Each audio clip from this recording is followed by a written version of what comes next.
You're listening to the Worldwide Sports Radio Network. It's time to wake up with the Morning Boys on Worldwide Sports Radio Network. And here's your host, Ryan Hickey.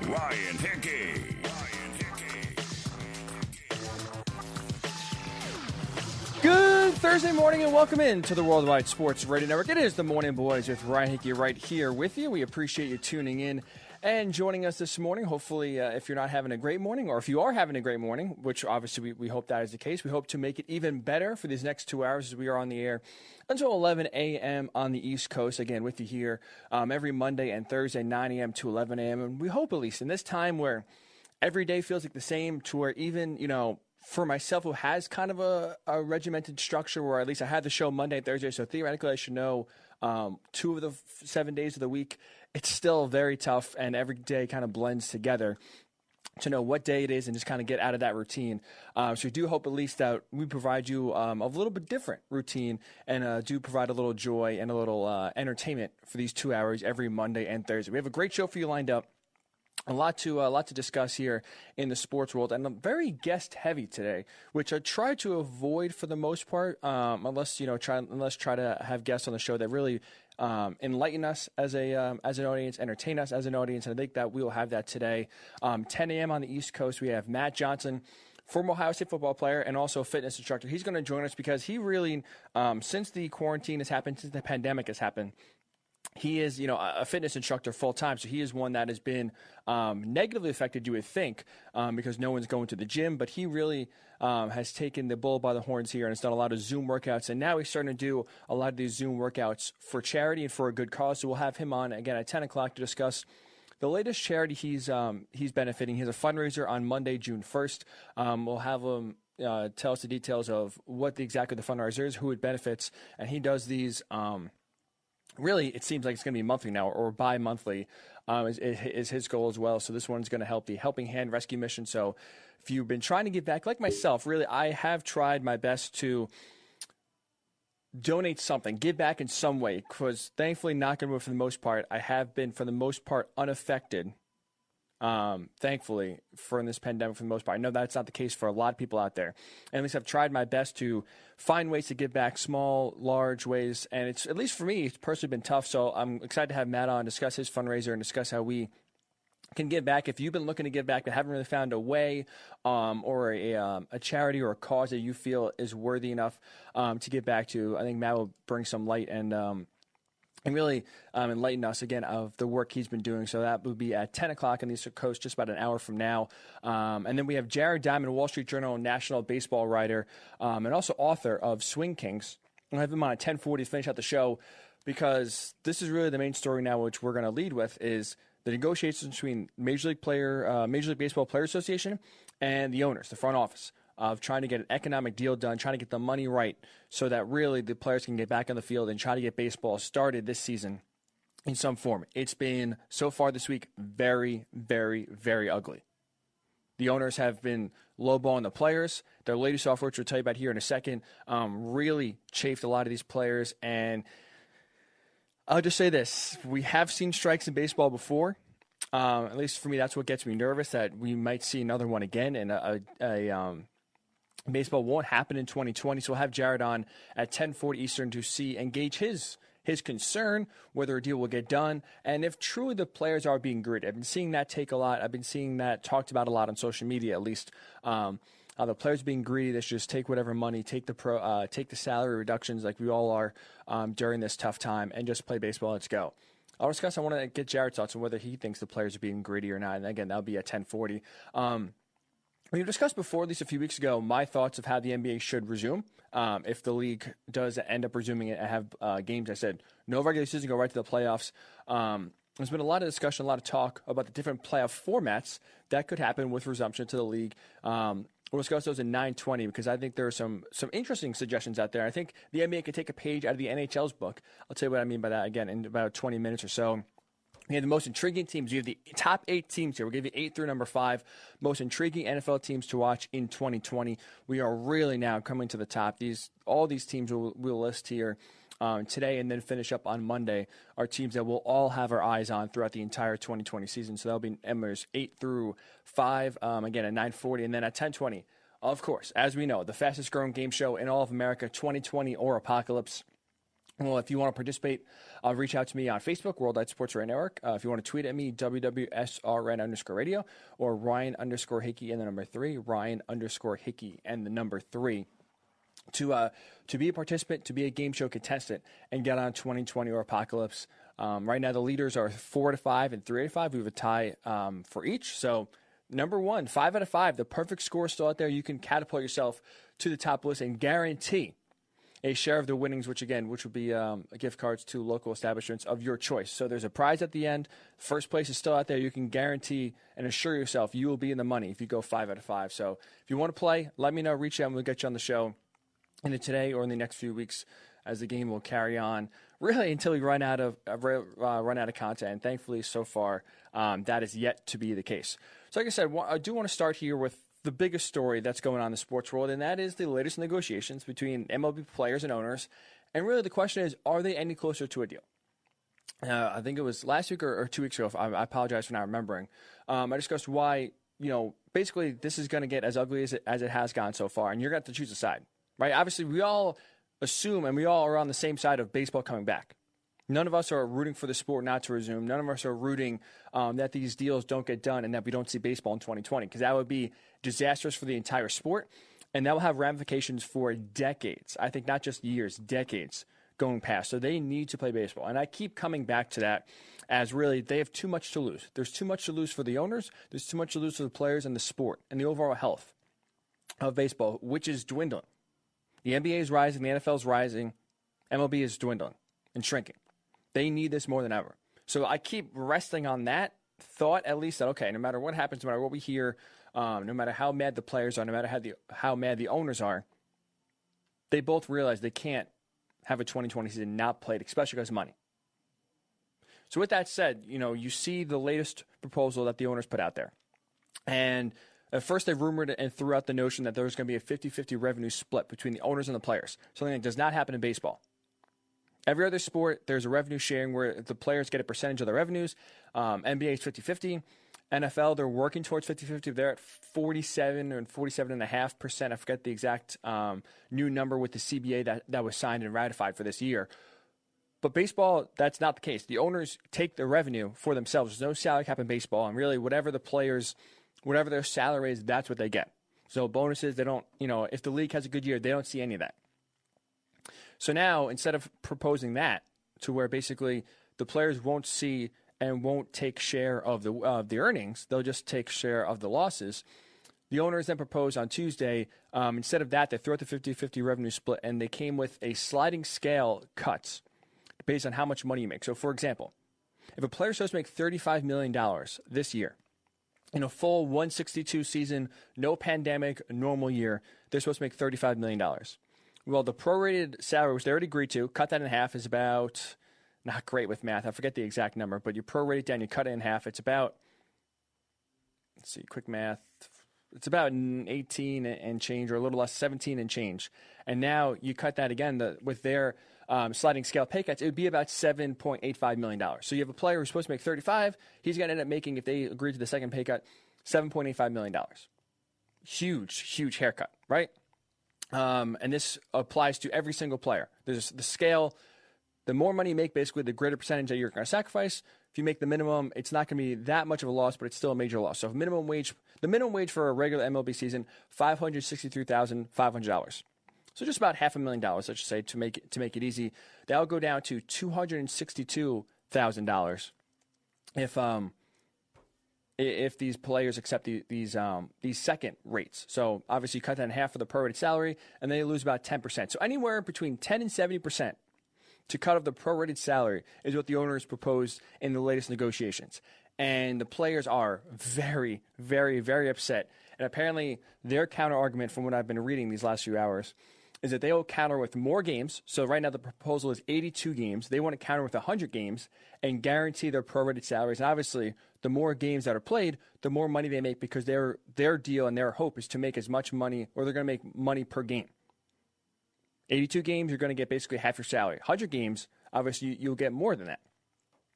And again, I've still been seeing a lot of social media accounts, a lot of people calling out the players, calling them greedy, siding with ownership in this example. And it's frustrating because, you know what? Yes, we are not closer to a deal. That is absolutely not the case, unfortunately. To answer my own question, it's getting tougher and tougher to believe that a deal is going to be done because guess what? You see the frustration that a lot of the players have with these latest proposals, and it seems like they're not going to back down.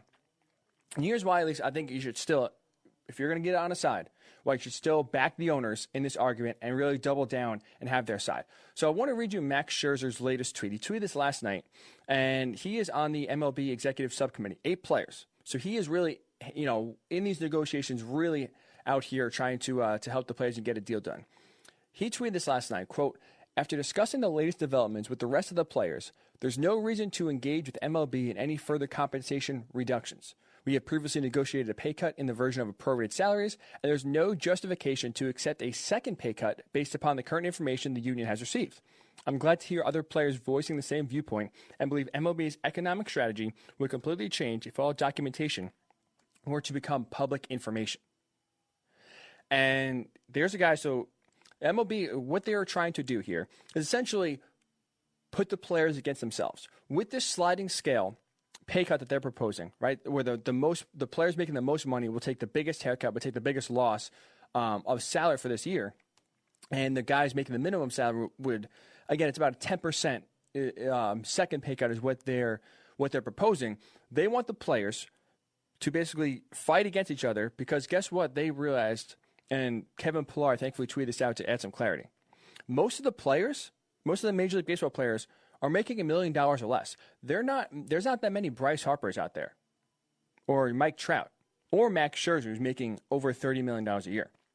Kevin Pillar tweeted out, I think it's very important to understand this. He tweeted out, 65% of Major League ball players make $1 million or less. Now, why is that significant? Because those players that are making that little money are seeing the smallest cut.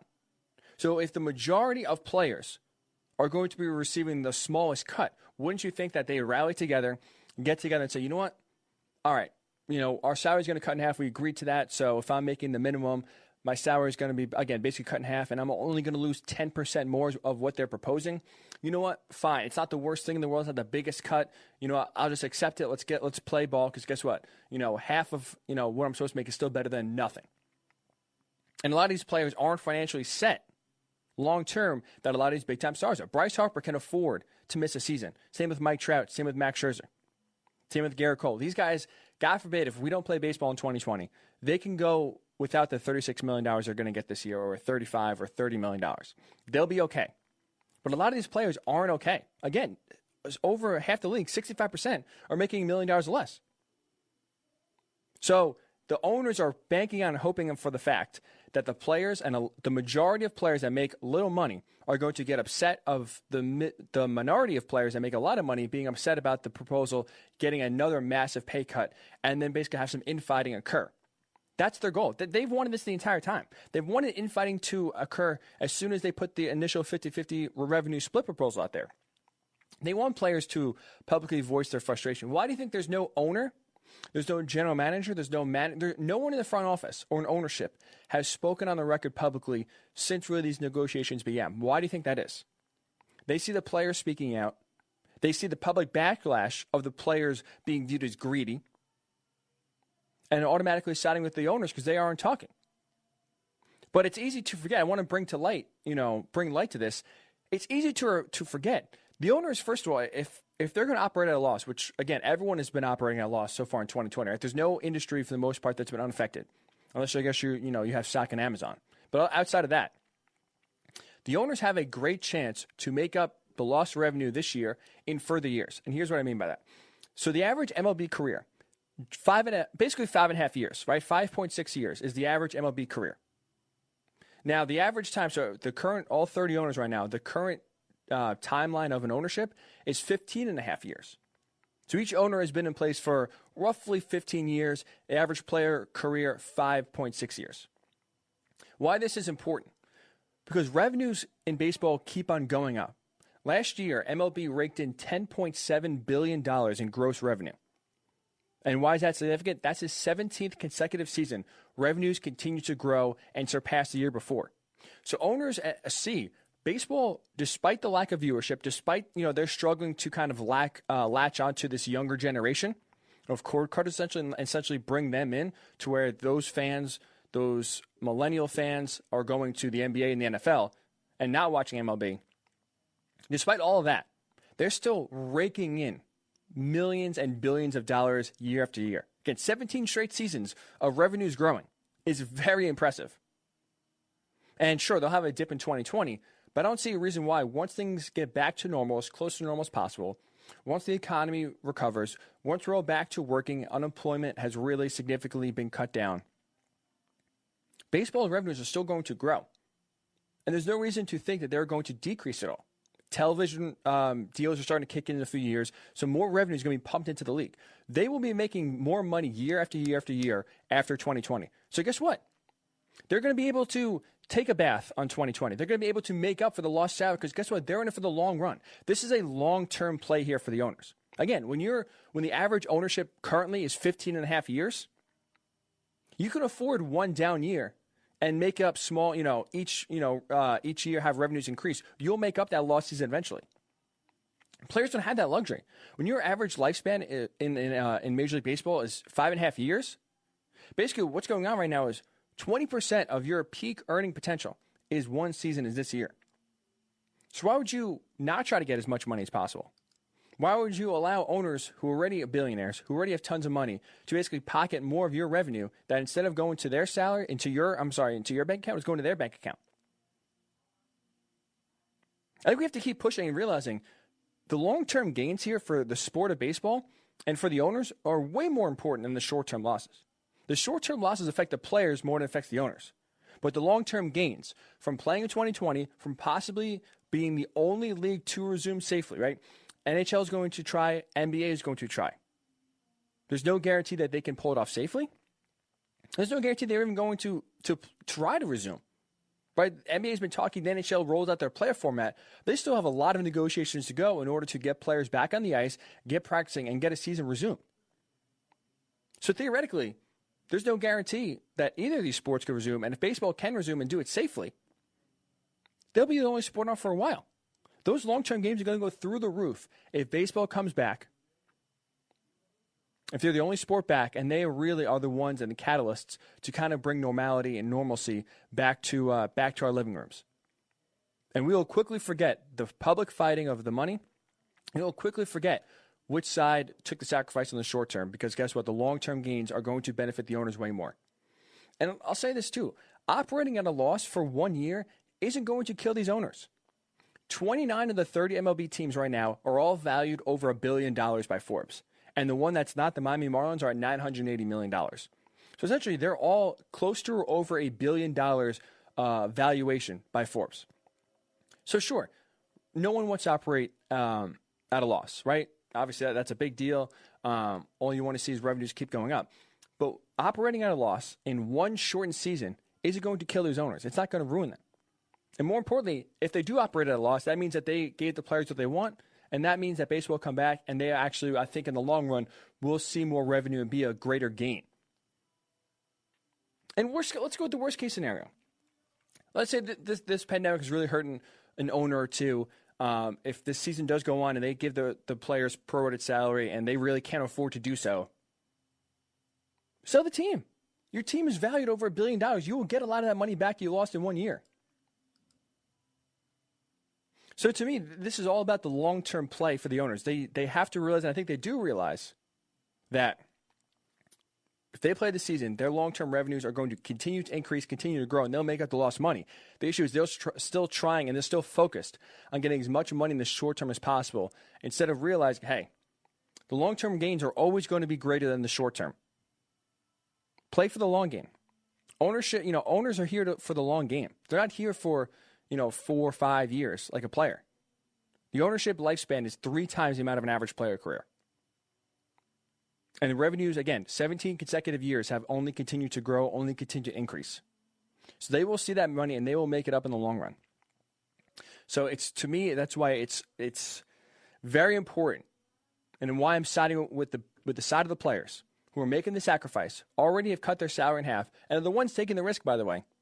The ones going on the field, you can roll your eyes, look at the numbers and tell me that, 20 and 30-year-olds are basically the safest of the population when it comes to the coronavirus. But can anyone guarantee that? Can anyone guarantee me that if you get sick, you won't pass away? We've seen folks in all different age groups get sick and unfortunately sometimes succumb to the virus. Not to mention, if you're at risk or if you have a wife, children, parents, grandparents, aunts, uncles that are at risk, and you're still playing, you're exposing yourself every single day. Is taking 2 pay cuts worth putting your family's life and their health on the line? No. That's why it's imperative and important for me that the owners are the ones who take a short-term loss here and obviously recognize the long-term games are way greater than a short-term loss. So I'll have to get your thoughts. Are you on the owner's side? Is it really on the players for them to come together to sacrifice? Do you like this sliding scale where the players making the most money are the ones who are going to cut the most money? So I'll get your thoughts on if the owners should be the ones to shoulder the loss for one season, or are the players being greedy? I've seen that take a lot on social media. $1 million is still $1 million. Get out there and play. You're playing a kid's game. Do you think the players are being greedy? You just need to take the deal and get back on the field? Or are you with me? Is it on the owners? They have to take the short-term loss here. They can afford it. And in the long run, they're here longer and can make up that money. And the players have already made their sacrifice. It's time for the owners to make theirs. So I'd love to get your thoughts on Facebook, Worldwide Sports Radio Network. If you want to tweet us at WWSRN_radio, WWSRN_radio. Or if you want to tweet me personally, Ryan_Hickey and the number 3. We'll get Jared Diamond's thoughts in about an hour 20 or so of the Wall Street Journal. I would love to know his thoughts. Someone who's in the industry, talking to players, talking to owners, having sources, reporting on these negotiations. Are the players truly being greedy? And then here's another question I want to ask. What are the owners truly losing? Right, we keep hearing, the owners keep saying, they're going to operate at a loss. They're bleeding cash, and obviously they are. I'm not putting that into question. But I want to know, how big is their loss? The players right now, at best case scenario, are losing half their salary. Is that percentage the same or greater? I'd love to get, Jared's thoughts if he has an answer on that. So we'll talk to him again about an hour 20 or so at 10:40 Eastern to finish out the show. When we come back, the NBA, there's a lot of news surrounding how they should return to play. It seems now there's a lot of momentum for the playoff, for returning straight to the playoffs. A few different scenarios for how the playoff could be played are thrown out there. Let's get your thoughts, and I'll give you mine of the best playoff format for the NBA to finish out this season that's fair for everybody. We'll get to that when the Morning Boys Ryan Hickey return right here on the Worldwide Sports Radio Network. It's the Worldwide Sports Radio Network. It's time to wake up with the Morning Boys on Worldwide Sports Radio Network. And here's your host, Ryan Hickey.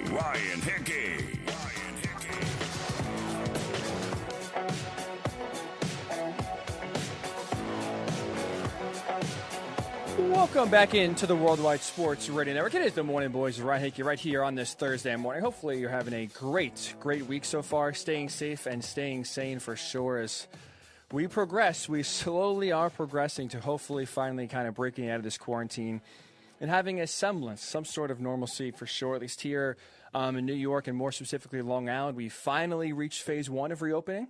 So a lot of construction, a lot of retail stores. I believe it's pickup and curbside pickup only, but we've reached phase 1. The hospitalizations are down, the deaths are down, the new cases are down. So there's at least, some sort of positivity, some sort of light that we are hopefully finally starting to get our way out of this, and it can have, again, some sort of normal summer, and that is not coronavirus dominated for sure. Hopefully wherever you're listening to, your state, your county is at least, again, closer to normalcy than we are. Again, we hope everyone is staying safe and, just as importantly, staying sane. So start the show asking the question, are the MLB owners and players any closer to a deal? The latest proposal earlier this week was basically a sliding scale reduction for the players that would cut off anywhere from 10% to the lowest earners to 70% of the highest earners, cut that salary as a second pay cut for the players, as you could imagine.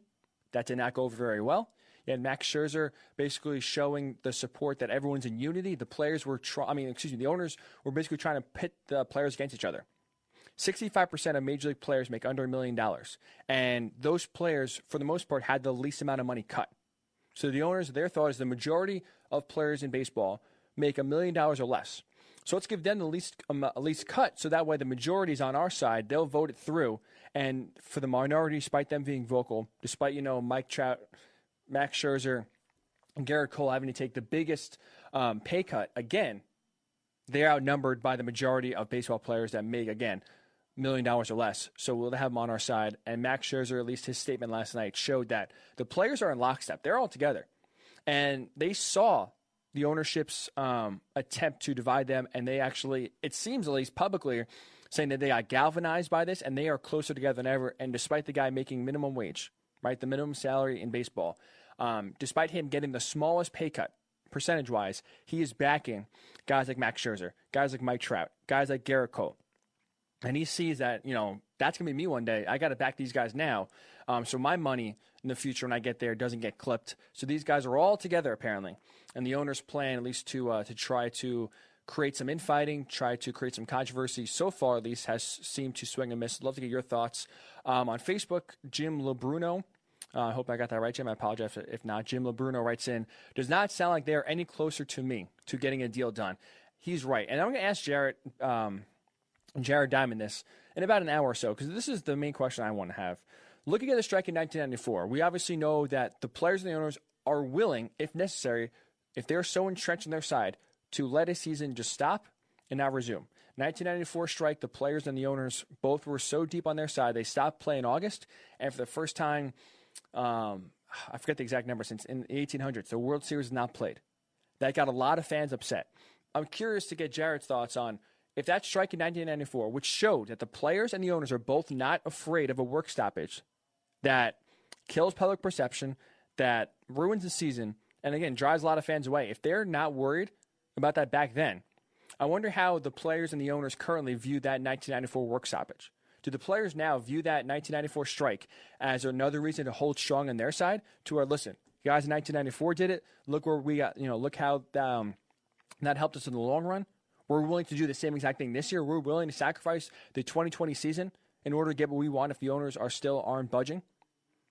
Or I wonder if they look at that strike and use it as a cautionary tale to see, hey, listen, we went on strike in 1994. Sure, we got what we wanted. But eventually, guess what? It took over a decade for the public perception, for fans to basically come back to baseball to warm up. And that was just in normal circumstances, right? Attendance, average attendance for per game didn't reach, I believe it was 31,000 fans and change in 1994. It didn't reach an average of 31,000 fans again to 2006. 12 years. So it took a very long time for the public to accept what happened and finally basically forgive baseball and come back to being fans. I have a hard time in a pandemic when right now morale is very low, when there's nothing really to look forward to, where people are looking for sports as an escape and as a beacon of light to basically have some sort of normalcy back in our lives. I have a tough time if baseball doesn't come back because of money, believing that these fans will come back next year, 2021. Fans will be just as engaged, and revenue that it has for the past 17 years will continue to increase. Because guess what? Fans turn off the tube. If fans stop going to games because they're that upset and stop buying your merchandise, revenues are going to plummet. 17 straight years, revenue has increased for baseball. I have a tough time seeing that being the case if baseball was to not play this year because of financial reasons. So I hope the players and owners are closer to a deal. I hope they use 1994 as a cautionary tale to say, hey, listen, we struck. We got what we wanted. But it's going to be a long, long, long time, maybe never, if you get this fans back. And hopefully ownership sees that, because guess what? They're the ones with the skin in the game in the long term. Players, again, the players' average career compared to ownership is a third. 5.5 years for players compared to 15.5 years of the average life of an owner right now, having a team. So if the revenues tank in the long run, guess what? The players that are playing right now that are striking, a lot of them won't be too affected.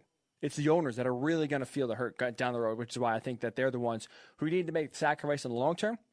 I'm sorry, need to make the sacrifice in the short term here in order for the long-term revenues to keep on coming in and to keep on growing the game. So for me, I'm backing the players.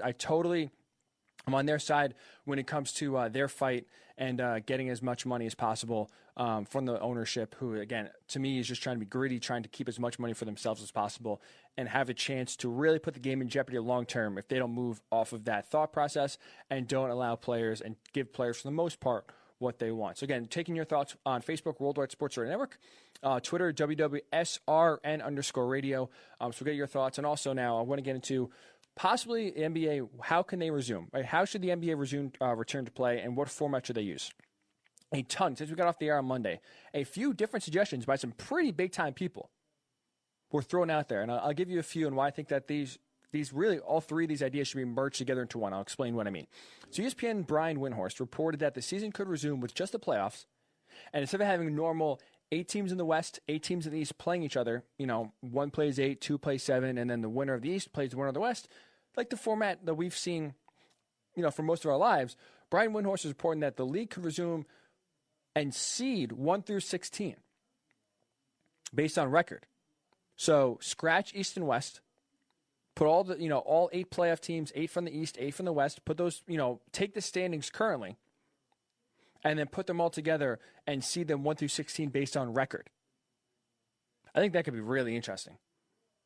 So that's what Brian Windhorst is reporting that the league is contemplating. And again, none of these are confirmed. These are all just thoughts of different ways that the NBA could resume.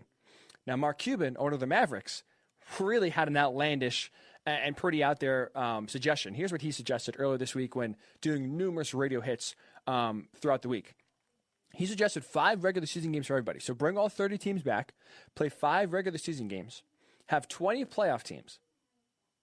And of those 20 playoff teams, have the bottom 4, so he would seed 1 through 20, have the bottom 4, 17 through 20, play basically a play-in game for the postseason. So the bottom 4 teams play each other. The 2 winners will move on, and they will play the 8th seed in the best-of-5 series. So he would basically seed them 1 through 20. Bottom 4 teams play each other, then break it up back to the normal bracket of 8 teams on each side. So the 2 winners would basically become the 8 seeds, and they would play the number 1 seed, the Lakers and the Bucks, in a best-of-5 series. And then after that, the playoffs would resort to normal. So, you have the conference semifinals, the conference finals, and the normal format that we're used to viewing it. And lastly, I think the NBA should kind of tap in a little bit, see what the NHL is doing. The NHL announced their return to play format is going to go right to the playoffs. Their format is going to be a 24-team playoff, to where the top 4 seeds in each conference. So again, they're going to keep the conferences. They're still going to keep the conferences. They're going to have 12 teams in each conference make the playoffs. The top 4 teams in each conference will have a bye, and they'll basically play each other for seeding. So teams 1, 2, 3, and 4 will have a round-robin tournament to see, okay, this is the team that's going to be the first seed, this is the team that's going to be the 2nd seed, 3rd, and 4th seed, based on that tournament that they're going to play. The rest of the teams are going to play each other in a best-of-5 series. And then from there, again, have it a bracket format. So, as you can tell, wearing a Ranger hat, I'm a Ranger fan. The Rangers would be the 11th seed. They would play the 6th seed, Carolina Hurricanes, and I believe after that they would play the 3rd seed of whoever finishes in that round-robin tournament, the top 4 teams. So they're trying to, they're expanding the playoff, but having it in a way to where, sure, teams that were getting hot, that were on the playoff chase in contention could still make it, have a chance, and that's how they decided to split it up. I think what the NBA should do, I think is personally, again, so this is the idea that I'm coming with here. I think it's a great idea. I'd love to hear your thoughts if you like it or not. I think the NBA, what they should do is adopt pieces of all 3 plans, and here's what I mean by that. 20-team playoff format. So go right to the playoffs, 20-team playoff. Because right now, resuming the regular season not only seems pointless, it also seems reckless. The playoffs are where the real money is made for the NBA. So bringing all 30 teams in, bringing teams that have no shot at making the playoffs, like the Knicks, like the Cavaliers, like the Warriors, all you're doing is bringing more bodies in, allowing more players the chance to get sick, get infected, and then spread it. And they spread it to playoff caliber teams. Guess what? The league's shutting down. One positive test is not going to shut the league down, but if multiple players on one team, if teams, plural, have to get shut down, that's when the league shuts down. So my thought is bring as least amount of teams there as possible. So with that said, you bring 20 teams, so you allow only teams that are in the playoff race that have a shot to be motivated to actually play. And the reason why I say this is because you have Damian Lillard, who came out the other day and said he's not playing if his team doesn't have a shot at the playoffs.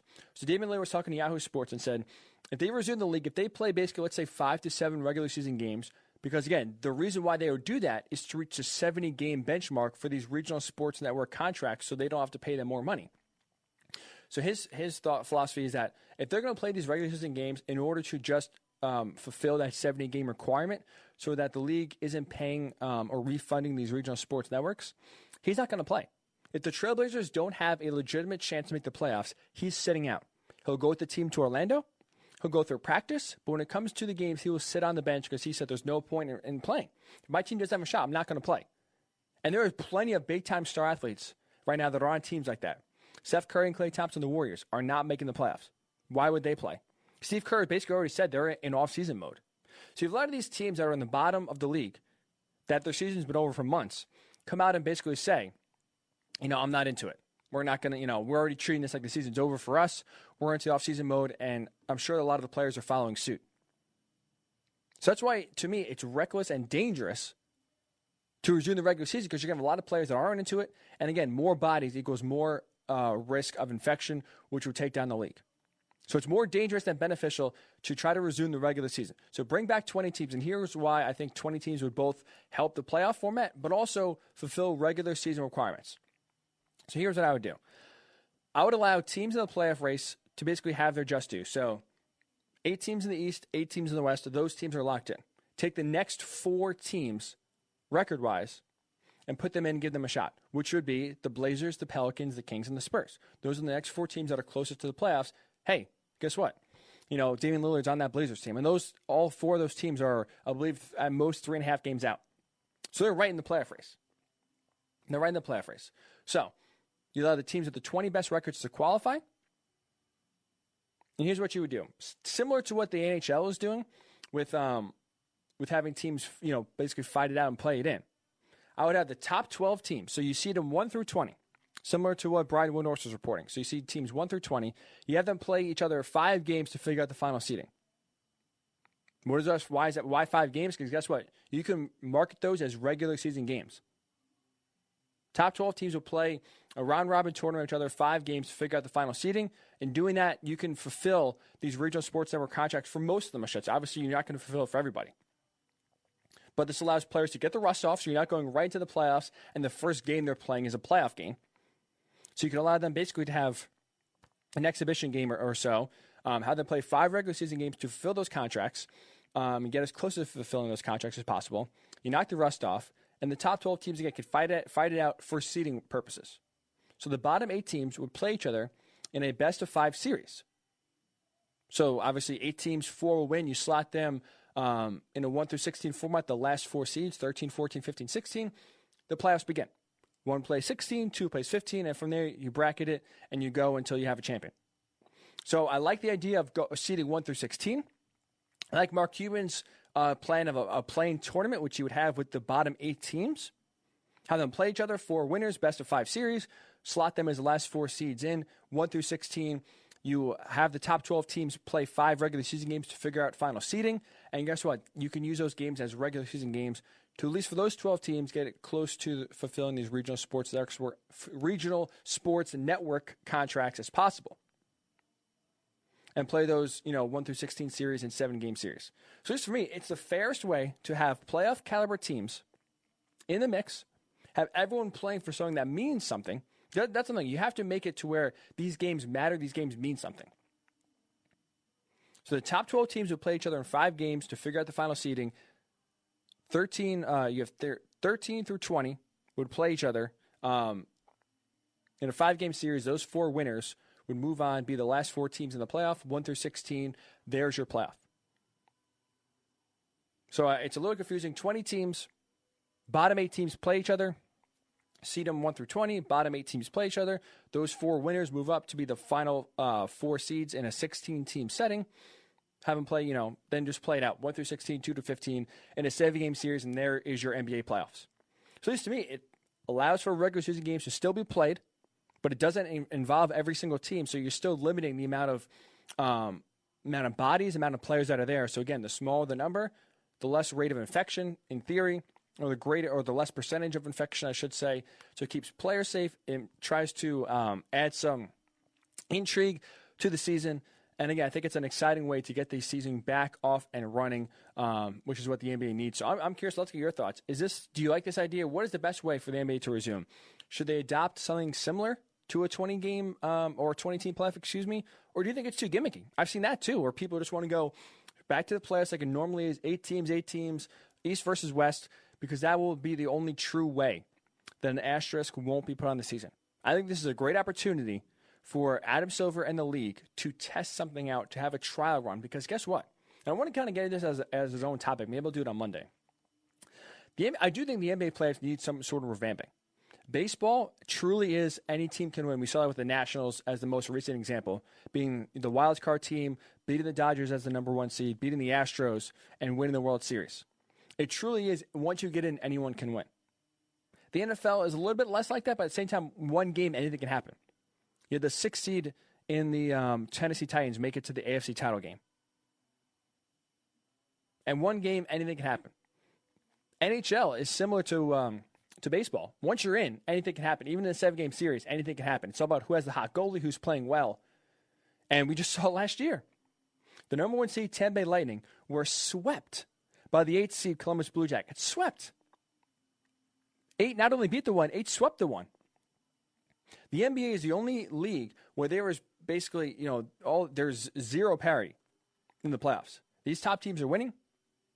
You had sort of an upset last year with the Blazers going to the Western Conference Finals, but for the most part, there's no surprise. And I'm not trying to rig a system where, the best teams have a tougher shot at winning. That's not what I'm trying to do here. I'm trying to make it more exciting. So sure, we'll still get the parity. We'll still have the Lakers and the Bucks and the Clippers probably make it to the conference finals respectively. But could we get some excitement going there? So a lot of these series we see, especially early on, are just dustings. 3 or 4 of the most dominant teams are not going to have too much of an issue. So I like the 20-team playoff because it still allows for some excitement. And it has something different to where I think this would be a really good idea, a really engaging idea. So I'll take your thoughts. Worldwide Sports Radio Network on Facebook, Worldwide Sports Radio Network, or WWSRN_radio on Twitter. What is the best way for the NBA to resume? I think it's 20-team playoff, seed it 1 through 20, and then once you knock out the bottom 4 teams, seed it 1 through 16, and start the playoffs, 7-game series as normal. So you can still allow for some regular season games and fulfill those contracts. And again, you still have the excitement of the playoffs and allow all the playoff caliber teams to have a shot. Damian Lillard said he's sitting out if he doesn't have a chance to play. So let's get your thoughts again, either on Facebook, Worldwide Sports Radio Network, on Twitter, WWSRN_radio, WWSRN_radio. We'll get your thoughts on the best way to resume. Because that's obviously another question as well, is an asterisk or no asterisk. I had the argument, I made the argument a few weeks ago, there should be no asterisk on whoever wins. MLB, NHL, NFL, NBA. They're all dealing with the same circumstances. Right? To me, an asterisk is only reserved for teams that cheat like the Astros, for teams that maybe wouldn't have won under normal circumstances, but were because either a season was literally stopped and no playoffs were able to play, or something like that to where, again, something extremely abnormal went on to allow this team to win. Obviously, a pandemic is an abnormal circumstance, right? I'm not trying to diminish the effects of the coronavirus and the effects of a pandemic. But my point is, if every team's affected by it, if every team is dealing with the same circumstances, then isn't that just a level playing field? Now, if the pandemic affected, let's say, 8 of the 10 teams to where they're playing the playoffs, let's just say, for argument's sake, let's take a team in the middle. Let's just say the Pacers. We're in the playoffs right now. The Pacers are playing, and they are the only team that doesn't get sick somehow. The other 8 teams in the East, the other 8 teams in the West all get sick. The Pacers are the only team, and the playoffs have to end. Would you crown the Pacers champions because they're the last one standing? If so, there's an asterisk. But if you're dealing with the pandemic, if you're dealing with pandemic circumstances to where everyone's on the same boat, everyone is dealing with the same circumstances, and we all come back, and everyone's a level playing field and an equal opportunity to win. What's the difference? What's the difference between that and any other season? Injuries happen. We don't put an asterisk there. We don't put the Raptors title in question because Kevin Durant basically missed the entire finals outside of 10 minutes. And the team was dropping like flies. You had, towards the end of Game 6, you had Klay Thompson tears ACL. The Warriors were dropping like flies. Do we put an asterisk on the Raptors because they won because of injuries? No. We don't put, a asterisk on the Heat back in 2011 when LeBron James won his first title because they won during a strike-shortened year. They played 66 games. Do you put an asterisk on them? No. There's not really many times that an asterisk is necessary, and I don't think that this year in 2020 it is necessary. So I'd love to hear your thoughts because, again, maybe this is, having a weird playoff format is enough for you to put an asterisk on the champion. I don't. I think that, again, because this is unordinary times, this is a chance for the league to take a risk because I do think their playoffs need revamping to get some interest back, get some excitement drummed up again, especially earlier in the early rounds. I think a 20-team playoff for this year is perfect. I love what the NHL is doing. They're giving every team a chance to win the cup. I love it. To me, I view this, whoever comes out of it, as a legitimate winner. And whatever format the NBA does adopt, whether it's Brian Windhorse's going 1 through 16, whether it's Mark Cuban's kind of convoluted playing here that is a little tough to follow, or whether it's something similar to the NHL's playoff format of 24 teams, which is something I'm kind of throwing in there with 20 teams, I think it would be legitimate. So let's get your thoughts, again, either on Worldwide Sports Radio Network on Facebook, Twitter, WWSRN_radio, or if you want to tweet me personally, Ryan_Hickey and the number 3. Also, I forgot to mention early on, we are on the app. We have our own app, WWSRN on iOS or Worldwide Sports Radio Network on Android. So if you're listening, if you're listening to the show, let's say on Facebook, but you go to the website, worldwidesportsradionetwork.com, to read our articles, which a lot of great written content that's only increasing now. Despite the pandemic, despite nothing going on, our written content is only increasing. So if there's so many different avenues and different ways to access the Worldwide Sports Network content, great news. The app is a one-stop shop for everything. You can read all the articles. You can watch every show. Watch or listen to every show, actually, as well. So that's, boom, there's an option if you don't want to see my ugly mug on the screen. No problem. You can listen. Easy. You can read the articles. YouTube, our producer, Speedy P, does a great job of cutting up clips and putting them on YouTube. So there's a segment you like or that you missed or you want to listen back to, or if we have a guest later on, you want to listen back to it. He cuts up the segments individually into short chunks, so you don't have to go fishing through the show. You can just, boom, click it right there. And, there's where we talked about the players and the owners, the players and the owners fighting over money in baseball. This is the segment I'll listen to. Boom. Nice and easy. So, again, WWSRN on iOS or Worldwide Sports Radio Network on Android. Best way to get all your one-stop shopping done for Worldwide Sports Radio Network content. So, again, we're taking your thoughts. What is the best way for the NBA season to resume? And when we come back, we'll talk with Matt Johnson, fitness instructor and also former Ohio State football player. He is having a fundraiser on Monday. We'll get the thoughts and his info on what the fundraiser is, who it's benefiting, how you can help out when the Morning Boys Ryan Hickey return right here on the Worldwide Sports Radio Network. It's the Worldwide Sports Radio Network. It's time to wake up with the Morning Boys on Worldwide Sports Radio Network. And here's your host, Ryan Hickey. Welcome back into the Worldwide Sports Radio Network. It is the Morning Boys with Ryan Hickey right here on this Thursday morning. Hopefully everyone's having a great Thursday. We're closer to the weekend, and as at least now the weekends could have some sort of hope that we're starting to get somewhat back to normal, having some businesses open up. So again, it is at least nice morale-wise for sure. But really excited to have my next guest. We welcome on Matt Johnson, not only a former Ohio State football player, but also a current fitness instructor.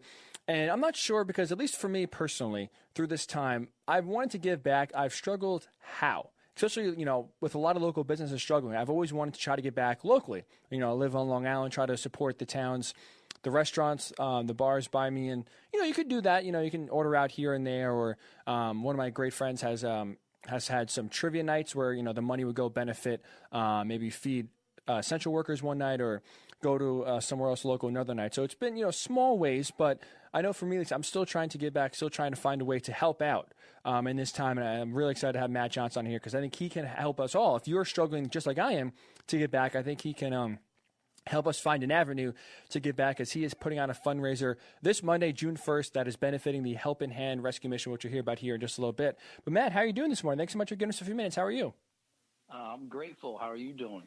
We're doing great. We're doing great. Like I said, it's morale is finally starting, thankfully, to turn around, especially here on Long Island, because we entered phase one. We're starting to finally get somewhat back to some normalcy here, especially with the summer rolling around. Especially you being a fitness instructor, what's it kind of been like during this quarantine, where obviously people can't go to the gym, but you've kind of innovated differently. How's it been teaching classes online? It's been great. At first it was hard. I think it was a little hard on people because maybe people think that they can't get things done if they don't have a gym. But there's actually a lot of stuff that you could do at home. There's a lot of things you can use for weights, like a case of water, your tool bag, water bottles, things like that. So it at first it was a little like just convincing people, but as the weeks went on, I think about week 2 after when quarantine started, I feel that people really were not only getting a good result, but also saving a lot of time being at home and creating workouts that they can do on their own if they don't have time. So overall, I think it's really, really good that we can still work out and we don't have to like fall all the way off. Right. Oh, absolutely. So you've been doing a lot of these sessions over Zoom. So I'm curious because obviously, the fitness is a main part of your fundraiser, which I want to get to here, the one that's coming up Monday in just a little bit here. But what was your inspiration? What is, how did you kind of get into fundraising? And this time, obviously, it's tough because we're all at home. So fundraisers are all basically, for the most part, geared towards doing something in person, where it's a golf outing, an auction, something like that. How did you kind of get in, figure out how to have fundraisers still at home while everyone's still quarantined safely?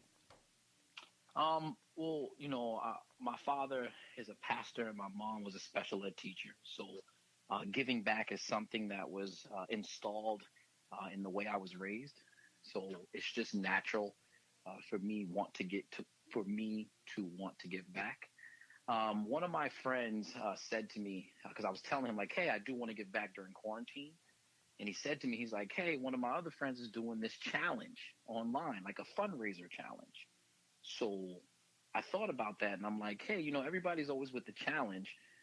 So I tagged along with his challenge and I utilized it that way. It's still I just teach free classes. So you don't have to pay for the class. You just come in and then you just support. And I also asked some of my friends that are celebrities from, NFL players to actors to activists to, public figures and influencers. I asked them to come in and inspire you and encourage you to not only work out, but to give. I asked them to give different ways on how they give back, because I gave back based off of what my parents were doing. Mm-hmm. So like I found somebody else that was just naturally giving back, and I tagged along, or I said, hey, can I help out here, or hey, can I donate here? And the biggest thing about, the fundraiser is really, it doesn't have to donate. Like Monday, you don't have to donate to the Helping Hand Rescue Mission. You could donate to anybody on that day. It doesn't have to be my event. One of the celebrities, when they come in, they have foundations that they've been doing. You could donate to them. So that's really what I did. I just kind of brought a couple of my friends in, mix it with a free class.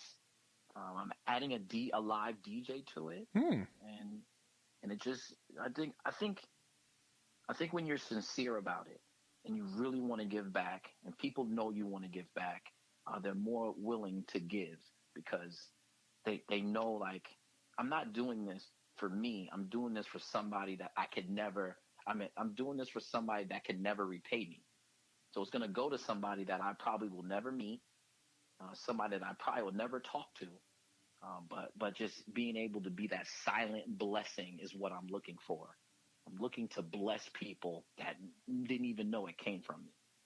Talking about Matt Johnson, former Ohio State football player, national champion on the 2002 Ohio State team, also current fitness instructor. And like I said, using his fitness instruction online to help benefit local causes around here. So speaking of which, so specifically now, the next fundraiser you have June 1st, so this upcoming Monday, like you said, benefiting the Help in Hand Rescue Mission. So one, how did you get partnered with them, and how can people participate? Like, what is this fundraiser? What does it entail? How can people participate and benefit that's upcoming on Monday?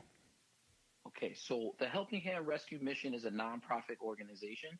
I think they feed something like 1,000 people a day or something like that. They're basically a grocery store and a furniture store for people that don't have it. So if you have no food, no money, you need to feed your kids, you can go to the Helping Hand Rescue Mission. I grew up in the Helping Hand Rescue Mission. So my mom and dad did a lot of work there, helping them out, sister games and brother games. So it's just, I wanted to do something in memorial for my mom, because my mom, big thing was always doing stuff with the Helping Hand Rescue Mission. So this is also my way of doing a memorial for her. And then also sister games and brother games. The two people that created Helping Hand Rescue Mission, they died too. So this is also remembrance for them too. It's a great, like I said, it's a great cause, especially now more than ever. Really, people do need a helping hand, and unfortunately, like you said, with a lot of unemployment, that people don't know where food's coming from. There's a great, obviously, opportunity to allow people who have question marks to have some food and not worry about where their next meal is coming from. So, how can people participate? How can people get involved? They like the mission, they want to help out. What is the fundraiser on Monday? How can people get involved and participate? Okay, so you can directly donate to the Helping Hand Rescue Mission. That's probably the best way and the fastest way to donate straight to them.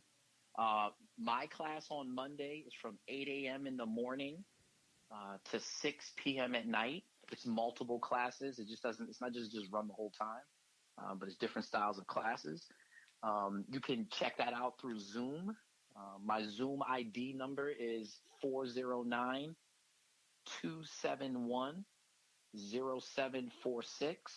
There's no password, so you could just put the Zoom number in. As soon as you pop up, it'll be live all day. So you could do it that way. I also go live on Facebook and Instagram. So if you don't catch it on there, you can catch me on Instagram. My Instagram name is Matt Johnson _44. And my Facebook is Matt Johnson, MattJohnson. So you do and get involved. That's helpinghandrescuemission.org is the website where, like you said, Matt, you can reach out directly and donate to them. And what was the Zoom ID one more time? Let's say people want to participate. It is a workout class. What is the Zoom number again? So the Zoom number is 409-271-0746.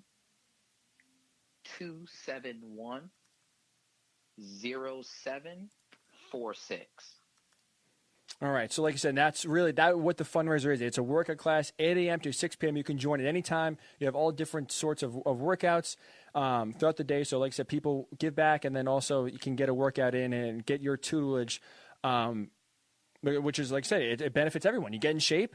You could see some workouts that Matt does. Obviously, being a former athlete, former football player, he knows the best exercises that's going to burn the most calories for you. Stay in shape, which, like you said, Matt, it is speaking for someone who's been trying to work out in his own backyard, per se, it is not easy, for sure, to try to stay in shape and get creative. This is a great idea, a great fundraiser.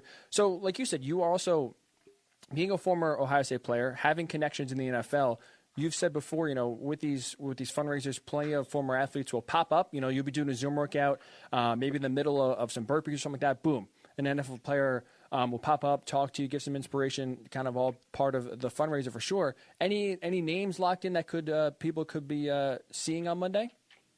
Yeah, I have a pretty good list of people. I'm super blessed. There's Roy Hall. There's Roy Hall played for the Colts. There is Eric Coleman. Eric Coleman currently is a news reporter for the Jets. Bobby Jackson. Bobby Jackson also played for the Jets for 10 years. My boy Chip Cox. Chip Cox plays for the Montreal Alouettes. Sean Brown. Sean Brown plays for the XFL. Danny Reyes. Danny Reyes is an activist.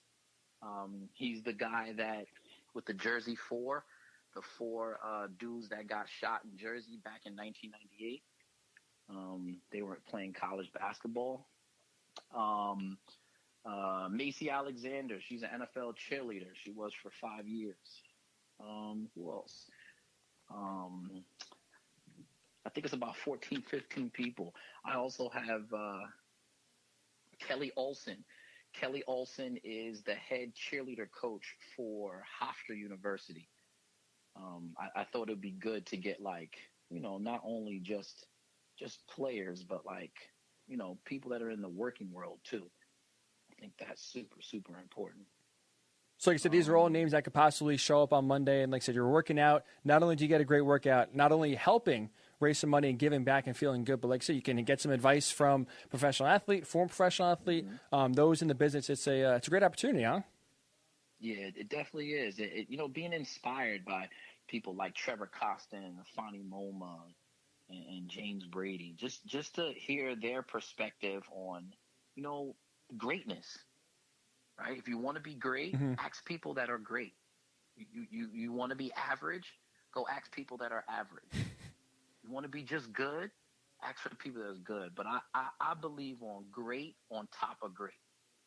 So we're great, but we want to sit on top of more great. We want to learn from great people. So that's the best part, the way they inspire. And then also, before they leave, they're going to give us 2 exercises that's their favorites. And we're going to do it for 30 seconds apiece. So I asked each speaker to give us some kind of workout at the end. So I feel like it's cool to hear their perspective on exercise too. Absolutely. So this is benefiting everyone. Like I said, if you're just tuning in, we're talking with Matt Johnson, former Ohio State football player, current fitness instructor, and also using his talents for great as he is having Zoom workouts that benefit at least this upcoming Monday on June 1st, the Helping Hand Rescue Mission. Matt does all these workouts via Zoom. So if you have Zoom, his ID number is 409-271-0746, 409-271-0746. We'll also put that on Facebook and Twitter as well. So in case you missed it, it's a lot of numbers, obviously. You can have that and participate. Again, Monday, June 1st, 8 a.m. through 6 p.m. All day, anytime you want to join in. Matt is doing workouts and having some sort of athlete jumping on here, giving some advice, giving you some workouts as you just heard, and really, again, helping benefit this week, Helping Hand Rescue Mission. So, Matt, also, you've been doing these Zoom workouts and looking for charities to help out, not just Helping Hand Rescue Mission, but anyone who has a fundraiser they want attention to, that they want to have a fundraiser for. So how can people reach out to you, set up a fundraiser that, again, could be any charity that they want to benefit? How can people get in touch with you and reach out and have a Zoom workout fundraiser for their charity? Great question. You can email me directly, and my email is direct, DIRECT, MJ44 @gmail.com. So that's direct MJ44 @gmail.com. Or you can hit me up on Instagram. You can even, if you join the class in Zoom, if you join my class, you can, at the end of class, you can write a message and let me know. I will love to collaborate with people on giving back and donating. I think it's such a great time to do it. I feel like I have one that's coming up in August. I'm working with a nonprofit that saves cats and dogs. And the owner was telling me, she's like, yo, we've been trying to do fundraisers, but we didn't know how to do it. So, if you have like a company where you feel like we're supposed to be going outside, can't do the fundraiser unless we're outside, this is a great way to be able to still do it and not have to do much, because, you don't have to, I don't have to be in the building. Everybody's going to be home. People are going to support from online. So you could just reach out to me through email, like I said, either social network, Instagram, Matt Johnson _44 is my Instagram, and Matt Johnson is my Facebook. And then again, that email, direct, mj44@gmail.com. So you're going directly to the source. You're talking to the man himself who can help, again, get your fundraiser going and bring some awareness to a great cause. Matt, I'll finish up with this because I'm just curious, talking to you even before the show, you're a very positive person, right? Corona, obviously the pandemic, it's very easy to get down, very easy to get negative. How are you able to maintain this positive mindset, really, not just throughout the pandemic, really during your entire life? Relying on the right friends. Like I cannot do this by myself.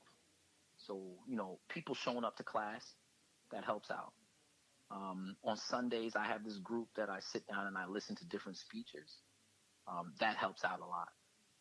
I take class myself, so I do yoga classes because it helps me meditate. But really, I stay grounded because of the people that surround me. The people I keep close are the ones that want to stay grounded. So we're both checking in. Are you okay? You good? My brother-in-law, he sends me quotes every day. He sends me messages every day. So that's really how I do it. I don't do it by myself. It's really, really the company that you keep and the people that are around you and the people that want you to win. That's huge, especially now. Like I said, we can't hang out with friends, but friends are more important than ever to keep us all sane, keep us with our head up, and like I said, help us get through this together. It's so much easier to get through it as a group than it is trying to just fight through this pandemic and this quarantine by yourself. So Matt Johnson. So again, in case you missed it, June 1st is upcoming June 1st. He's having a Zoom workout that benefits the Helping Hand Rescue Mission, which helps donate to food and furniture that anyone who's needy that can go and get some. The Zoom workouts, the Zoom ID 409-271-0746. That's 409-271-0746. 0746. We'll put that on our social media as well in case you missed it. So 8 a.m. through 6 p.m. You can join it at any time. Ton of Matt's friends, former athletes, current athletes will step on it and help give us some advice. So a great cause, again, benefiting the Helping Hand Rescue Mission. And not just that, Matt, like you said, any charity that wants to have a fundraiser, you are willing to help out. So I'm sure, I know you have plenty to workouts to put on, so we'll definitely have you on again and talk about the next fundraiser you're helping out. And especially being a Penn State alum myself, you're a former Ohio State guy. I hope we have some football this fall or at some point. Got to have you on. I got to talk some smack, hopefully after a big Penn State win. But Matt, we appreciate you joining. Thanks so much for giving us a few minutes. We'll end on that note. We appreciate it, and go crush it on Monday. Thank you. I like how you just slide that right in there. I like that. Very subtle. Had to get some sort of dig because on the field, at least, haven't had much to brag about these last few years. So got to find my way where there's no quick retort for sure. But, Matt, again, we do appreciate your time. Thanks so much for coming on, and good luck. And we'll definitely be paying attention on Monday. Thank you so much. I appreciate you, Ryan. There's Matt Johnson. Again, a great cause. Monday, June 1st, Helping Hand Rescue Mission. He's doing Zoom workouts where you can go, join a work at any point, have former athletes on throughout the day. And again, it's raising a great cause, Helping Hand Rescue Mission. We'll put the Zoom ID where you can go on it and join the work at any point on our social media as well. So I do appreciate Matt. And again, former Ohio State guy, I have to throw one dig in there, but he's doing great work. It's always hard to compliment an Ohio State Buckeye coming from a Nittany line here, but he is doing great work, and we do appreciate Matt coming on and also giving back. I know, at least for me, this is a great opportunity to where you can give back locally, and it feels good. I know I've at least been trying. It's been hard to kind of find some areas, but Matt and his fundraisers are all about helping locally, and he's doing a great job. So we appreciate Matt. We'll put all the info for his for the fundraiser that is on Monday out on our social media platforms as well. So when we come back, it's 10:20. What that means, 2020 or Apocalypse, the next hottest sweeping game show will have a next contestant. See if we can do better than my sister Colleen, who got a 1 out of 5. Yikes. When the Morning Boys Riding return right here on the Worldwide Sports Radio Network. You're listening to the Worldwide Sports Radio Network. It's time to wake up with the Morning Boys on Worldwide Sports Radio Network. And here's your host, Ryan Hickey.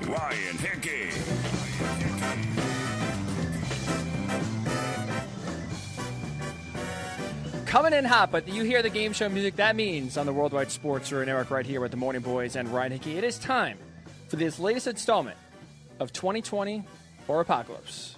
Participating this week, a man that I've known for many, many, many years, one of my good friends, high school buddy, Now out on the beach, enjoying it out on Long Beach, but really here trying to surpass a low bar that was set on Monday by my sister Colleen. 1 out of 5. Last place. Just throwing it out there. It is Christian Maldonado. Maldi, what's going on, buddy? How are you? Hey, how's it going, man? Glad to be on the show. Thanks for having me, man. Yo, of course. Thank you for participating. So, in case you don't know, in case anyone's tuning in for the first time, 2020 Apocalypse. We do every show at 10:20. 5 questions. We'll give you a headline. Is this something that happened in 2020, or is this something that happened only in the apocalypse? Best scores will get gift cards to a local establishment. You being in Long Beach, there's plenty of local establishments out there to support. So right now, Maldi, the leader, 4 to 5. Both Lauren and then my cousin Sarah got 4 to 5, and then my 2 friends Nick and Mike both 3 out of 5. So right now, top two finishers are in the money. Get the prize. So right now, to get in the money, you got to get 3 out of 5. 4 to 5 is first place. But hey, to ensure yourself you're in the money no matter what, 5 out of 5 is still out there, still attainable. Are you ready? You feeling confident at all? Very confident. 5 out of 5 coming your way, baby. Right. See, that's the confidence we need. So many people, I don't know, for whatever reason, whether it's my sister, whether it's Lauren, my cousin Sarah, everyone's nervous coming on. I don't know why. It doesn't take much knowledge. No, not at all. Just a little headline. Just got to decide which one it is. That's it. And at least in Sarah's case, she claims she doesn't watch the news, so I thought for sure she would sync it up. She got 4 to 5. So. Oh, nice. So yeah. So it's a crapshoot. That's what we try to make it. But are you ready for question number 1? Yep. All right, here we go. A Florida woman was arrested after she tried to kiss strangers at a bar and refused to leave the establishment after police showed up. Is this something that happened in 2020 or only happened in the apocalypse? 2020. 1 for 1. Look at that. I got fired up. Look at this guy. Off to a hot start. Her name is Audra Adams. She went to a bar in Florida, tried to kiss strangers, while then also simultaneously calling 911 5 different times to complain that the people in the bar were not respecting the social distancing guidelines. She's then charged with trespassing and disorderly conduct and also resisting an officer and the misuse of 911 when she was sitting in the parking lot and refused to leave. So think about that. Only in Florida, man. Only in Florida could you call the cops, complain about people being too close, as you are simultaneously trying to make out with strangers. Oh, unreal, man. Florida is providing some great content for this show. I'll tell you that. That's But you are 1 for 1. Are you ready for number 2? Yep. A politician in Oregon was busted for breaking their own stay-at-home orders after they got busted on their boat over the weekend after urging residents to stay home and avoid the water. 2020 or apocalypse? Gonna go with 2020. That is thankfully the apocalypse. That did not happen to where you have actual politicians saying, stay at home, everyone, don't go to the lake this weekend. No, it's Memorial Day weekend. Don't go to the lake. And then they are on their own. Go to the lake. Thankfully. I could see it happening now. You could, right? Yeah, dude, man. Terrible. I had to look it up to make sure that didn't happen first. Because I'm trying to make these realistic, but can't be fake if it's actually happening. But thankfully not the case. 1 out of 2. Are you number 3? Are you ready for number 3? Are you number 3? Are you ready for number 3? Hit me.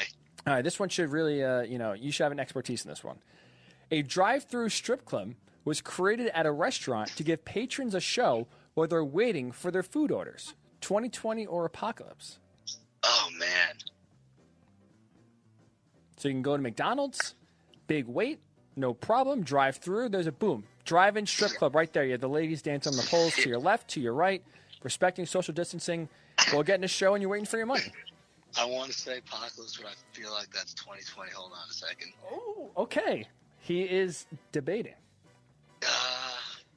I'm going to go with apocalypse on that one. Oh, that is real. That is 2020, man. Can you believe it? God. The ingenuity. You got to give him credit for creativity. A restaurant in Portland devised a tent where, again, patrons can drive through, look at the strippers on the stages on the sides of their car so you can watch the ladies dance, give them a tip, but it's all respecting social distancing guidelines and giving us something to look at while you're waiting for your food. How about that? Talk about Give me one of those out here at Chipotle. Oh, you're listening to Chipotle out in Long Island. Because guess what? You have some customers that all of a sudden will be going a lot more. I can promise you that. Buy stock at Chipotle because their business will be skyrocketing. No more delivery for me. I'll go right to the store. Oh, yeah. He'll be there 3 times a day. Chipotle, breakfast, lunch, and dinner. Oh, yeah. Big fan of the food. Big fan of the food. Big fan. All right, so 1 out of 3, but hey, you still have a chance of the money here. You get these last 2, so still a big chance here for you. Are you ready for number 4? Yep. A nurse in a hospital was suspended because she wore nothing but a bra and underwear under her see-through PPE gown. 2020 or apocalypse? That's got to be apocalypse. That's got to be 2020. That is real. This is not made up. A nurse in Russia. My God. So all the way in Russia. Russia. Of course. Jesus. Working in a all-male coronavirus ring, by the way, claimed she was too hot to wear clothes underneath the gown, and that's why she wore just her bra and underwear. Claimed that she didn't realize it was see-through, but she eventually was disciplined by the hospital, and she was suspended. That is a real story.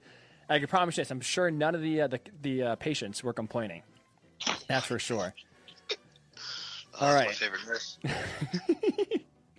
Are you ready for number 5? To get out of the gutter here. Yep. You're tied for last place. Got out of the gutter. This one can't tie for last place here. Number 5. A man in Indiana has yet to leave his couch except for bathroom trips since the quarantine first started, as he vowed on social media on day 1 of the shutdown that he wouldn't leave his couch until things returned to normal. 2020 or apocalypse? That sounds like me, so I'm going with 2020. Well, I wrote apocalypse. Maybe I should change it because now it's actually happening. But thankfully, that is not real, at least, that no one has claimed to be a couch potato solely until the quarantine is over. I guess it's either protested or burning awareness, but that is not real, not the case. And definitely is not happening, at least in 2020. Not yet. These are all subject to change, by the way, because 2020, as we see, take a wide turn. So we have to go back and retroactively change some of these scores here. But as of the moment, on May 28th, that is not the case. So, Maul, man, coming in confident, coming in hot, 1 out of 5. Yeah, that's rough, man. Not great. Jeez. Maybe it's, I bet it's a question. Now I'm starting to actually put some thought into them. Before, I got criticized heavily for these questions being too easy. So I apologize to those who went early. But were they fair, at least? I thought so. Okay. I thought they could all go either way. Okay.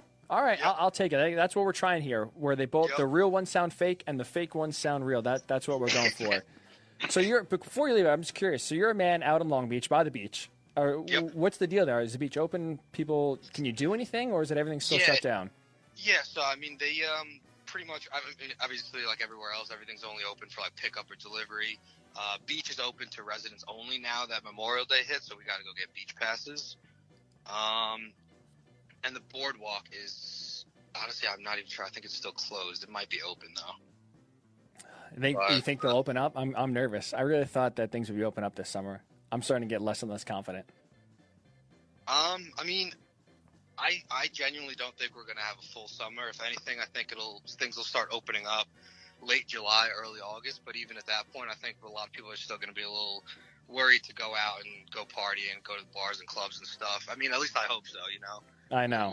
There's got to be a second wave. I mean, everyone is out on Memorial Day weekend. You know, it's the nice weather. It's hard to stay inside, but I know. Oh, so here's the main question then: are we gonna have a Maldonado backyard party? It'd been a epic yearly party in the summer. What's the status on that so far? So we are obviously playing that by ear, and right now pool's open, ready to go. Okay. Backyard's pretty much ready to go. We're kind of just waiting for the go ahead to have it, and we'll schedule it. Obviously, we like to do a 4th of July weekend, but that's probably obviously I genuinely don't think that's happening. So I guess like I said, we'll play it by ear. Obviously, want to follow all the regulations and make sure everybody's comfortable coming over and partying. But you sound so official. You know, we're going to wait for the guidelines, wait for the governor to give us the A-OK. We're patiently waiting. We're not going to have a bunch of people over, 50 people coming over and getting hammered and spreading more shit around. So that is very true. Do not want that. We're going to have a Long Beach party at all, or is that also TBD? Again, that's more TBD too. We definitely want to have people over like ASAP, but I know it's not ideal. We're not trying to die out here over a couple beers. Are you sure? Come on, man. I'm willing to risk my life for a big party. Haven't been there yet. Haven't seen the new place yet, so I'm definitely. You got to come by soon, man. Hopefully sooner and later. Socially distanced get together on the front porch. That's it. Nothing wrong with that. Maud, we appreciate you, buddy. We have some comments writing in. My sister welcomes you to the 1 out of 5 club, so there you go. You two are holding down the basement strong. Yeah, that's rough. But yeah, we appreciate you coming out. Hopefully I'll see you soon. I can't remember the last time I saw you. Hopefully, whether it's a Maldonado party, a Long Beach party, hopefully we're back to normal at some point. Yeah, definitely, man. Hopefully. All right, stay well, buddy. All right, thanks for playing. Thanks for having me on the show, man. Appreciate it. That is my guy, Christian Maldonado, 1 out of 5. But hey, hopefully, these Maldonado parties, let me tell you, legendary. Legendary, once a summer, a big banger, great backyard. Talk about a perfect party backyard. Christian has the perfect party backyard, huge backyard, great pool, volleyball net setup, little cornhole. Any backyard activity that you want to play, he has set up for sure. So fingers crossed, we can have that party. And hey, listen, the listeners are all invited. I'm personally inviting everyone right now to Christian's house. Sure, he'll appreciate that, but we do appreciate Maldi again coming on, hopping on, and playing. When we come back, we'll finish up the show with Jared Diamond, Wall Street Journal MLB reporter. Are the players being greedy? What truly are the owners risking here if they are to pay the player pro-rate salary, and how much are they sacrificing? We had all those answers from Jared. We come back on the Worldwide Sports Radio Network. You're listening to the Worldwide Sports Radio Network. It's time to wake up with the Morning Boys on Worldwide Sports Radio Network. And here's your host, Ryan Hickey. And welcome back into the Worldwide Sports Radio Network. It is the Morning Boys with Ryan Hickey right here on this Thursday morning. We appreciate you tuning in. Hopefully everyone's having a safe and sane Thursday as we are rolling on right till the top of the hour. As we are finishing out the show, I'm very excited to talk to our next guest, Jared Diamond, Wall Street Journal national baseball writer, also author of the great book Swing Kings, which I want to have a question about him towards the end here. There's an anecdote he puts in there that I'm very curious about. But we have a lot of questions. Right? We started the show with the latest MLB proposal to the players. We saw how the players reacted, not positively. And now the question is, will we get baseball? Will a deal be struck? We'll try to get these answers with Jared Diamond. So, Jared, welcome in. How are you this morning? I'm hanging in there. How are you? Same. We're doing it as well as we possibly can here, obviously. In your profession, it's been a very, very busy these last few weeks. What's it kind of been like just seeing this public feud play out while you have sports like the NBA, the NHL just doing their business behind closed doors and positivity? Yeah, it's like the MLB is all negativity. Yeah, it's pretty remarkable. It's been amazing, somehow not surprising, yet very depressing to see the other sports sort of slowly behind the scenes work out ways to come back. And with baseball, it's been a constant war for weeks. And as we sit here right now, it feels like they are so far away from working out a deal. That doesn't mean it's not going to happen. I still believe they're going to figure out a way to make this work. But man, oh man, they are right now living on different planets and the clock is ticking. It is. So like you said, there's a lot of frustration from the latest MLB proposal, which now the second pay cut was in the form of a sliding scale, ranging from 10% to the lower earning players to almost 80% for the players like Mike Trout, Garrett Cole, on those levels. So I'm curious because on Twitter, at least the other day, you put out basically you Googled negotiating ploys and put out that definition and tried to at least calm everyone down of, listen, this is what negotiations are, this is how it goes, and then eventually the two sides have concessions and then they get a deal done. So I'm curious, what's your concern level? You see a lot of players, Max Scherzer, the latest, putting out a strong note late last night. I was seeing the players, they're pretty much outraged with this proposal just almost equally as they were about the 50-50 revenue split. What's your concern level that, maybe the players are really entrenched in their way and a deal could not happen? Look, it's a legitimate concern. That said, it's still only Thursday. The way these negotiations work between the league and this union is that they are always contentious. They're always intense. They always go down to the wire. It's almost as if they haven't really started negotiating yet. This is just sort of the opening salvos, and eventually I believe they're going to go, okay, enough of the posturing, enough of the rhetoric. Let's actually get into a room and figure this out, or a virtual room, I guess, these days. So I guess if we are still in this exact same place at the end of the weekend and nothing has changed as we head into next week, then I think, okay, maybe it's time to start getting out your pitchforks and panicking. But I'm just not quite there yet. So, Jared, I'm curious, as someone who's in the game every day, right? You talk to players, you talk to front office folks, you talk to owners. A lot on Twitter, there's a lot of people, the backlash has been towards the players. They're viewed as greedy. A lot of, at least the public, wants the players and viewing the players in a bad light compared to the ownership. I'm curious, for someone who's in the game, who knows these players, knows the owners, do you view the players, not basically wanting a second pay cut as being greedy? Look, I don't think it's ever as simple as a lot of fans want to believe. In these conversations, like you said, historically, fans tend to side with the owners in these conversations. I don't necessarily know why that is. There's a bunch of theories as to maybe why. The reality is it's complicated. It's a nuanced situation. There's a lot at play here, and I just don't think it's as simple to say, well, the players are greedy and the owners, well, they just want to play. The owners just want games, and the greedy players are not letting it happen.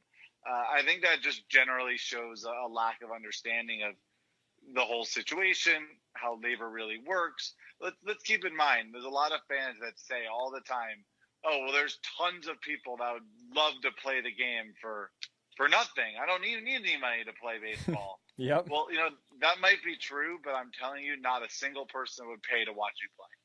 We're paying to watch those guys play because they're the best in the world at it. They deserve some respect.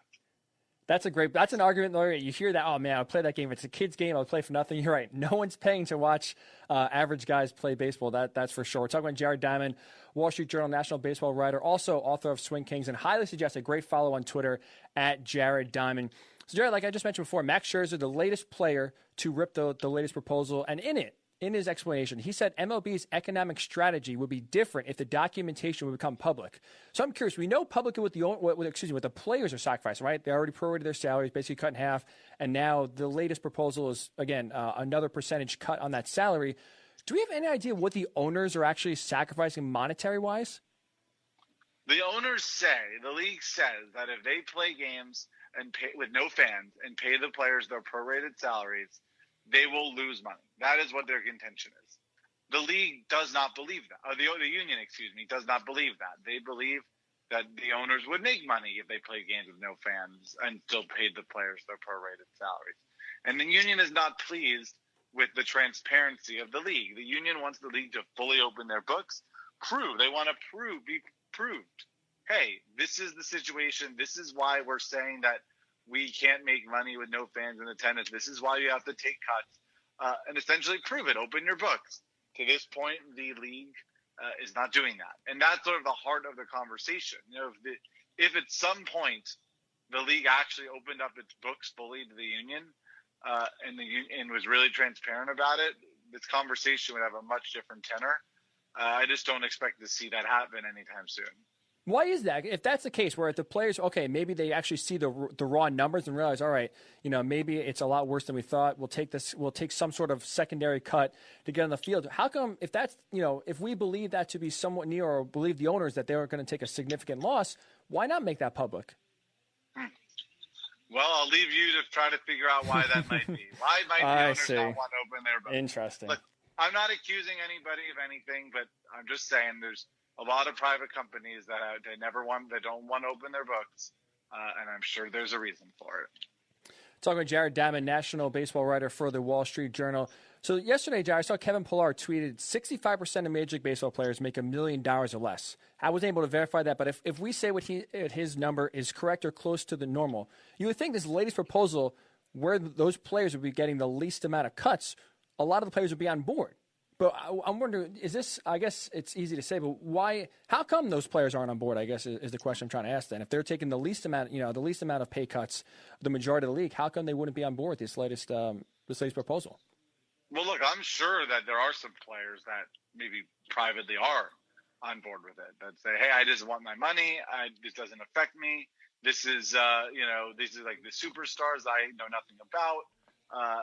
I'm sure there are people that feel that way, but they are a union. They are unified. They have solidarity, as they should, and good for them for remaining, at least publicly, as unified as they are. They believe, they know that, they mess with one of them, they mess with all of them, and it would be very unwise for young players to go, sure, Mike Trout, Garrett Cole, Bryce Harper, Manny Machado, they're upset, and we're going to play anyway. probably not the best idea to alienate the biggest stars in the game, the most powerful players in the game, the guys in the game that, make the most money for the league and for the players. Interesting. That's a good point. So, Jared, I'm curious, if we look at it strictly from an owner's perspective, isn't it theoretically more important because they own the team longer than the average, player career? Is it more important for them to look at the long-term gains that could be had if they resume, if they are the only league to resume at one point and really have the market to themselves for a while? Shouldn't the long-term gain of resuming and maybe having a short-term concession, wouldn't the long-term gains outweigh the short-term trying to get as much revenue as possible? Or is that not, the thinking for some of these owners? Well, you would think that would be the approach that, hey, let's think about the long-term damage we're doing to this industry by not playing this year. Our franchise valuations, what would happen to them if we don't play this year? Look, it does seem like to some extent everyone's sort of looking at the short term, preserving the cash flow right now without thinking about, well, what is this going to do for baseball as a sport moving forward? And you think as an owner, that would be their biggest priority, is preserving franchise valuations, having that number continue to grow. That doesn't seem to be the case right now, which, look, we don't know why. Maybe the cash flow really is a huge problem. Maybe these owners really are all going broke. We just don't know. And I think I understand why fans are skeptical when they hear these guys who have billions of dollars saying they're going to go broke because they can't pay the players 50% of their salaries. That's at least where I find myself personally on the side of the player, just asking that question. And you see all the money that's come in. You see the revenues, 17 straight years, Jared, as you know, the revenues keep going up. And you think they were playing, take a short-term hit, those revenues would continue to increase. But, like I said, if they're that focused on 2020 and keeping as much money as possible, that really could hurt the revenue flow going forward. So, Jared, as we know, worst-case scenario, we've already seen strikes happen in baseball. In 1994, obviously the latest example. And so I'm curious, viewing 1994 and now, does the league view this, and maybe players or owners, do they view it as a positive when it comes to these negotiations, in the sense that baseball went through something really bad with the strike in 1994? A lot of fans were very upset, and it took them a while to come back, but they did come back. Or so do you view that as, if we go on strike in 2020, sure, we'll have some public backlash for a few years, but these fans will come back, and being on strike and getting the money is worth it, for a short-term PR hit in the long run will be better? Or do you think they view it as a cautionary tale? Listen, 1994, it took a while. It took 12 years for the attendance to get back to the 1994 level. If we don't have a season this year because of finances, it's going to be 10 times worse than what 1994 is. And they use that as a warning, like, we cannot have this happen again. How do you think, the league kind of views players and or owners view the strike in 1994 in your eyes? I would hope that the owners and the players realize that not playing this year would be far, far, in my opinion, more damaging to the industry than 94, 95. It would be complete suicide not to play this year because of money. Things have changed in the last 25 years. Baseball is not nearly as popular as it was 25 years ago. The strike is part of why. There's a lot more sort of competing entertainment than there was 25 years ago. It's a different world. And to not play now because of money, I don't see how baseball recovers. I'm not trying to be alarmist. I'm not trying to sort of overstate things. I just think it would have a real damning effect on the industry if they're not able to work this out. And I hope that they realize it on some level. I'm with you. I hope so too, Jack. 'Cause like I say, especially now with people wanting baseball back, you see other leagues, sports that we normally wouldn't watch. Bundesliga soccer, the viewership is through the roof. Could only imagine what baseball would be like. And this is their chance to kind of reverse that trend, like you said, of baseball is dwindling. The NBA is rising, the NFL is rising, and the MLB is dwindling or staying where it is. And they definitely are not the pastime of America that they used to be. We're talking to Jared Diamond, national baseball writer and reporter for the Wall Street Journal, also author of Swing Kings, which I want to get to here in a second. But Jared, the billion-dollar question it's going to be, I know it's unfair. May 28th doesn't look great. Ultimately, in your mind, do you think a deal will get done? Yes, I do.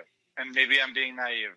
But at the end of the day, I just think these guys are ruthless and they're selfish and they're a lot of things. There's a lot of adjectives we could use to describe these guys, but they're not complete imbeciles.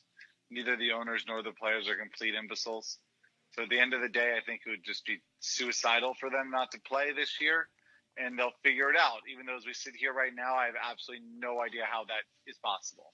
Yeah, that bridge is very far, it seems, between the two sides. But like I said, hopefully, fingers crossed, they can mend those fences and get some sort of deal. Because like you said, it's the long-term viability of the league is in major question if finances are the big reason why they can't play in 2020. So I want to finish with this, Jared. So you have a new book that came out about 2 months ago, Swing Kings, and you discuss and break down the latest evolution of the swing and how it's led to the increase in home runs. So number one, I'll ask you this.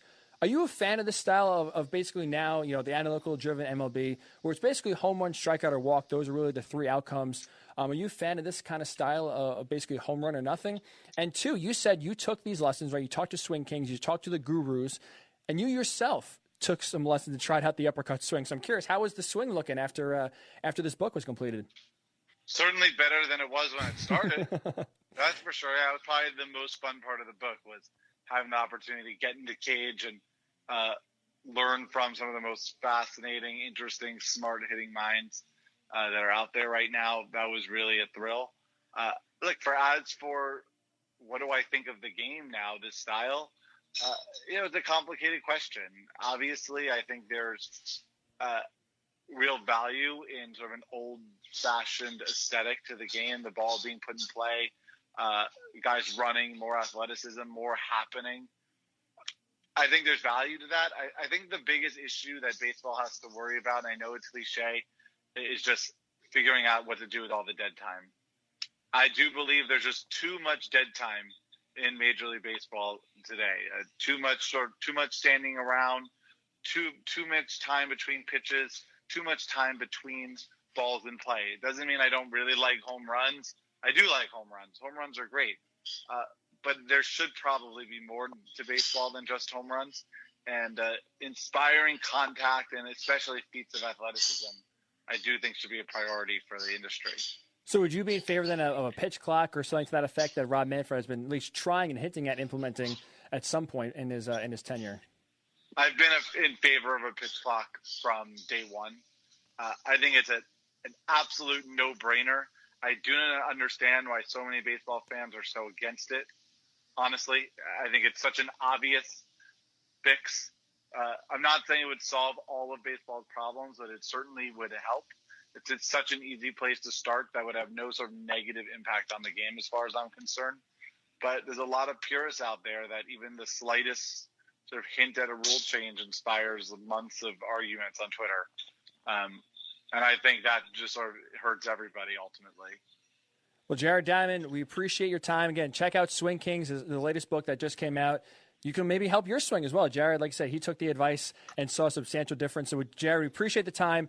And fingers crossed, we have some baseball to talk about during the summer and deal does get done. But thank you so much for giving us a few minutes here. You got it. Thanks so much. Jared Diamond, again, Wall Street Journal National Baseball writer and author of Swing Kings. And there you have it. Jared basically says someone who's in the industry who knows the league is suicidal, or the league would be suicidal, if they don't resume because of finances this year. They would be in big trouble, and we obviously hope that's not the case. And that's kind of, what you have to hold on to at this point. That's the hope. That's the glimmer of light that we have as fans of baseball, no matter what side you're on, of that a deal will get done, because guess what? It would be catastrophic if a season doesn't get played, especially now when we need baseball more than ever. Like I said, this is a great opportunity for baseball to expand to